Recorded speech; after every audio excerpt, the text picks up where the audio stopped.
Christopher Nolan ఎలా ఎంత కష్టపడి ఒడిస్సీ మూవీని షూట్ చేశారో చెప్పుకున్నాం కదా. ఇప్పుడు 6-10 కిలోమీటర్ల పొడవున్న ఐమాక్స్ ఫిల్మ్ రీల్ ఉంది ఆయన దగ్గర. మరి నెక్స్ట్ స్టెప్స్ ఏంటి? ఇప్పుడు నేను చెప్పబోయేది కేవలం నోలాన్ ఫాలో అయ్యే ప్రాసెస్ మాత్రమే. అది కూడా నాకు తెలిసినంత వరకు. షూటింగ్ పూర్తయిపోయాక ఆ ఫిల్మ్ రీల్ ని చాలా జాగ్రత్తగా కాలిఫోర్నియాలో ఉన్న ఫోటోకెమ్ అనే ఫిల్మ్ ల్యాబ్ కి పంపుతారు. అక్కడ దీన్ని డెవలప్ చేసి, బ్లీచ్ చేసి, ఫిక్స్ చేసి, వాష్ చేసి, డ్రై చేస్తారు. ఇప్పుడు తయారవుతుంది ఒక అద్భుతం. దాని పేరే ఒరిజినల్ కెమెరా నెగటివ్. దీన్ని డిజిటల్ ల్యాబ్ కి పంపి చాలా జాగ్రత్తగా 8K నుంచి 18K రెజల్యూషన్ లో స్కాన్ చేస్తారు. తర్వాత ఈ ఒరిజినల్ కెమెరా నెగటివ్ ని క్లైమేట్ కంట్రోల్ ఉన్న వాల్ట్ లో పెట్టి నేషనల్ ట్రెజర్ లాగా జాగ్రత్త చేస్తారు. ఇక ఇప్పుడు మన దగ్గర డిజిటల్ కాపీ ఉంది కదా, దాన్ని ఎడిటర్స్ దగ్గరికి పంపుతారు. నోలాన్ నార్మల్ గా ఎవిడ్ మీడియా కంపోజర్ అనే ఎడిటింగ్ సాఫ్ట్వేర్ ని ప్రిఫర్ చేస్తారు. ఇంత హై రిజల్యూషన్ ఫుటేజ్ మీద ఎడిట్ చేయడం కష్టం కనుక లో రిజల్యూషన్ లో ఈ ఫుటేజ్ కి ప్రాక్సీ ఫైల్స్ క్రియేట్ చేస్తుంది ఫోటోకెమ్. ఎడిటర్స్ దాని మీద వర్క్ చేసి ఫ్రేమ్ బై ఫ్రేమ్ చూస్తూ, కట్ చేస్తూ, రీఅరేంజ్ చేస్తూ ఫైనల్ ఫుటేజ్ ని లాక్ చేస్తారు. ఇక్కడే కంప్యూటర్ ఒక లిస్ట్ తయారు చేసి ఇస్తుంది. దాన్ని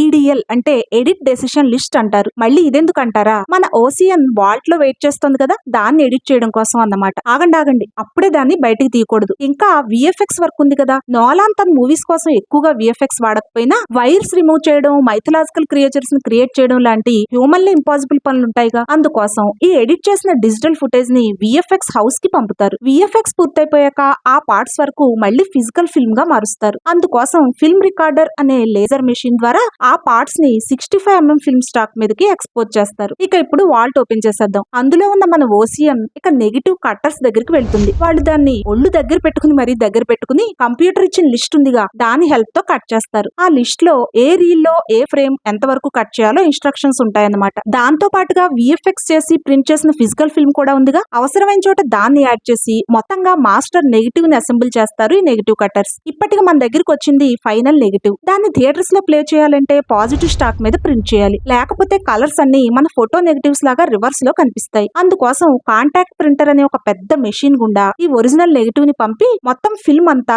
పాజిటివ్ ఫిల్మ్ స్టాక్ మీద ప్రింట్ చేస్తారు. అరే, కలర్ గ్రేడ్ చేయలేదు కదా అంటారా? మన నోలాన్ తో మామూలుగా ఉంటుందా? ఇది కూడా డిజిటల్ గా చేయకుండా కలర్ టైమర్ అనే స్పెషలిస్ట్ ఫిజికల్ ప్రింటింగ్ జరిగేటప్పుడే రెడ్, గ్రీన్, బ్లూ లైట్ల ఇంటెన్సిటీని అడ్జస్ట్ చేస్తూ కలర్ గ్రేడ్ చేస్తాడు. అంటే ప్రింటింగ్, కలర్ గ్రేడింగ్ ఒకేసారి జరుగుతాయన్నమాట. ఇలా తయారైన పాజిటివ్ ప్రింట్ ని ఆన్సర్ ప్రింట్ అంటారు. నోలాన్ దాన్ని చూసి అంతా బాగుందని అప్రూవ్ చేశాకే ఫైనల్ రిలీజ్ ప్రింట్స్ తయారవుతాయి. ఈ ఫైనల్ ప్రింట్స్ థియేటర్స్ దాకా ఎలా వెళ్తాయో, డిజిటల్ ప్రింట్స్ ఎలా ప్రిపేర్ చేస్తారో, అసలు ఒడిస్సీ షూట్ ఎక్కడెక్కడ ఎలా జరిగిందో, ఇవన్నీ మరిన్ని వీడియోస్ లో చెప్తాను. తెలుసుకోవాలనుకుంటే ఇప్పుడే నా ఛానల్ ని సబ్స్క్రైబ్ చేసుకోండి.